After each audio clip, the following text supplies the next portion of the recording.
Chula Vidala Suttan. The commentarial introduction.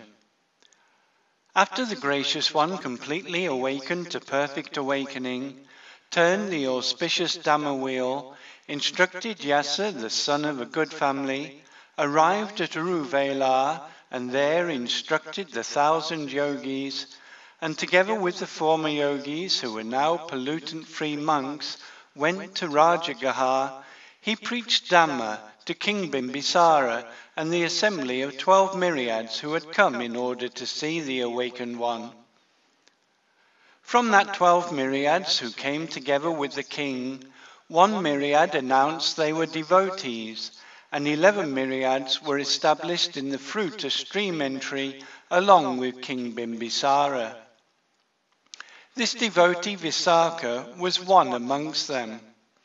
And at the first meeting he was established with them in the fruit of stream entry. And again afterwards, on another day, after hearing the Dhamma, he was established in the fruit of a non-returner. After becoming a non-returner, unlike when returning to the home on other days, when he came looking round here and there, laughing and smiling, he didn't come in this way, but he came with calmed faculties and calm mind. His wife Dhammadinna got up from the couch, and looking down the road saw the way he was coming and thought, "Why is he like this?" And making her way out to meet him, stood at the top of the stairs and stretched out her hand in order to support him. The devotee waved her away with his hand. She thought, "I will see during the morning meal." Formerly the devotee ate together with her, but that day, without even looking round, he ate on his own like a meditating monk. She thought, "I will see during the evening time." That day the devotee didn't enter the bedroom, but set another to watch over the chamber, prepared a suitable bed, and lay down. The female devotee, thinking, "I wonder if he has desire for someone else, or something was said by a slanderer, or whatever can my fault be?" And she became depressed, thinking, "I am able to live like this for 1 or 2 days only." Having gone to wait on him, she worshipped him and stood there. The devotee asked, "Has Dhammadinna come at this time?" "Yes, noble sir, I have come. You are not like before. Is there desire for someone else?" "There is not, Dhammadinna." "Is there some kind of slander?" "Not that." "That being so, then, whatever can my fault be?" "You have no fault." "Then why do you not make conversation with me as normal?" He thought, "I should not broadcast this super-mundane attainment, which is a weighty and serious matter. But if I don't speak, her heart might break right now, and she might die." So having sympathy for her, he said, "Dhammadinna, having heard the teacher teach the Dhamma, I attained what is known as the super-mundane state. And with that attainment, such mundane actions are no longer suitable. If you wish, with your 400 millions and my 400 millions, there are 80 millions. Take control of this, and be in the position of a mother or sister to me, and live on that. I can carry on with as little as a ball of rice given by you. If such will not do, then take the wealth and return to your family home.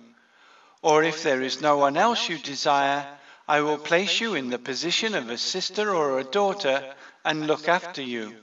She thought, "It is no ordinary person who is speaking thus. Surely the super-mundane state has been penetrated by him. But can this state only be penetrated by men, or is it possible for a woman to penetrate it?" She said this to Visakha, "Can this state only be attained by men, or can a woman also attain it?" "What did you say, Dhammadinna? For those who are practiced, theirs is the inheritance. For whoever there is a basis, For him there is the attainment. If that is so, please allow my going forth. Very well, Bhaddha, if this is the path you want to apply yourself to, not knowing your mind previously, I did not speak. Then he went to King Bimbisara, worshipped him and stood there. The king asked, "Why have you come at this time, householder?" Dhammadinna says, "Great king, I would go forth. But what is suitable to provide for her?" "It is suitable to provide nothing other than a golden palanquin, God King, and the cleaning of the city." The king gave the golden palanquin and had the city cleaned. Visakha had Dhammadinna washed with scented water, decorated with all her decorations, sat her down in the golden palanquin, gathered their relations around her, and while worshipping with scented flowers and so on, as though he was perfuming the city, he took her to the nunnery and said, "Noble ladies, you must give Dhammadinna the going forth."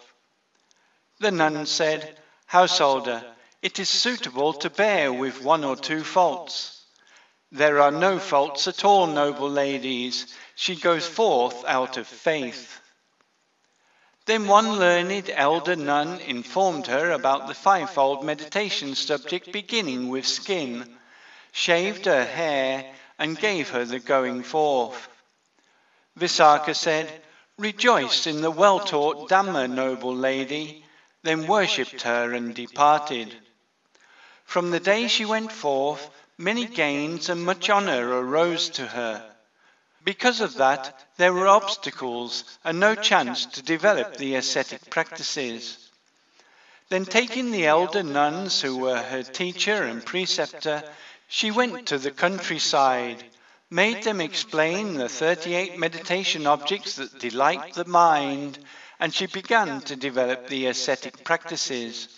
And being endowed with resolution, she did not tire easily. 100,000 aeons in the past from now, the teacher Padamutara arose in the world. At that time, she had become a servant to one family. Then, having sold her hair, she gave a gift to the Buddha's chief disciple, the elder Sujata, and made an aspiration. Through her being endowed with that aspiration and resolution, she did not tire easily. And in a very few days, having attained liberation, she thought, "I ordained in this dispensation for a purpose. The summit has been attained. How will my relatives make merit with me in the countryside?" Also, the community of nuns should not be tired out with the lack of requisites. "I am going to Rajagaha." And taking the community of nuns, she went to Rajagaha.